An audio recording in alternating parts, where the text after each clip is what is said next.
ఫిబ్రవరి మార్చ్లో లైన్గా ఒక 2-3 రోజులు government holidays, dry days, 3 days ఎక్కడ కూడా బార్ షాప్లో ఓపెన్లో ఉండే కదా. డే 1 బ్లాక్లో తీసుకున్నాను, డే 2 బ్లాక్లో తీసుకున్నాను, డే 3 ఎక్కడ దొరకలేదు. దొరకక రాత్రి 11-12 అవుతుంది, నిద్ర పట్టదు. మాకు ఇక్కడ ధూళిపేటలో ఏంటంటే గుడుంబ కూడా దొరుకుతుంది. గుడుంబ కోసం అని చెప్పేసి రాత్రి 11ంటికి ఆటోలో వెళ్ళి 12-1 గంట వరకు తిరిగి, అది కూడా దొరకలేదు. ఆటో వాడు బతిమలాడితే వాడి మీద జాలిపడి ఇడిచిపెట్టేసా, భయ్యా చూడదు ఇంట్లో మీ మరదలేదు అంటే, అన్న ఇట్లా ఈ రిలేషన్లో ఉండేవాడిని, మరదలు ఎదురు చూస్తుంటే దయచేసి నన్ను ఇడిచిపెట్టంటే ఎందుకు ఆ రోజు వాడి మీద జాలిపడి ఇడిచిపెట్టేసి ఇంటికి వచ్చాను.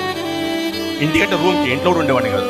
ఒక 5 కిలోమీటర్ల అవతల ఇల్లు ఉండేది, ఇంటికి వెళ్ళేవాడిని కాదు. ఎందుకంటే నాకు ఈ అలవాటు ఇది కూడా మా మమ్మీకి తెలియదు, నాన్నగారికి తెలుసు, ఏమనేవాడు కాదు.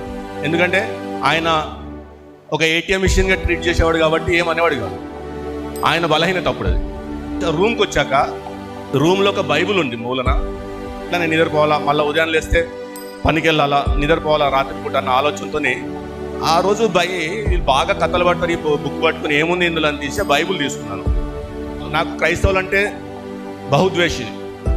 అప్పుడు ఇంటి పక్కన ఎవరన్నా కాటేజ్ ప్రేయర్స్ పెట్టుకున్నా కానీ, ఎవరైనా చర్చ్ యాక్టివిటీస్ చేస్తున్నా కానీ నేను క్రాకర్స్ కాల్చి డిస్టర్బ్ చేసే అటువంటి పని కూడా చేసినవాడిని. క్రైస్తవులు ఎప్పుడు కూడా నా పక్కన కూర్చొని వచ్చేవాడిని కాదు.